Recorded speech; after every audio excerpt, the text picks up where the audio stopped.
To our channel. So today in this video we are going to discuss about how to turn off comments on YouTube videos. So without wasting much of our time, let's get straight into the video.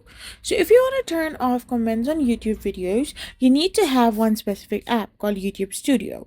As you know, everything on YouTube videos are controlled and monitored by YouTube Studio.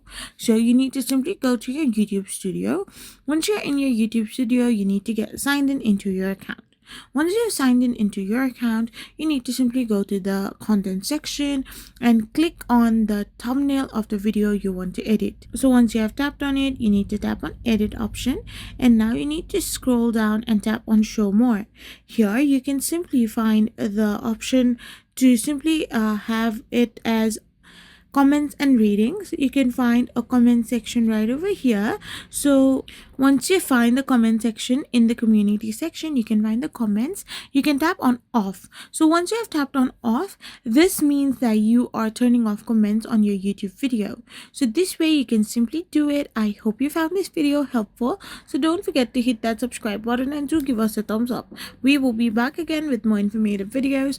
Thank you for watching and stay tuned for our next video. We will be back again really soon.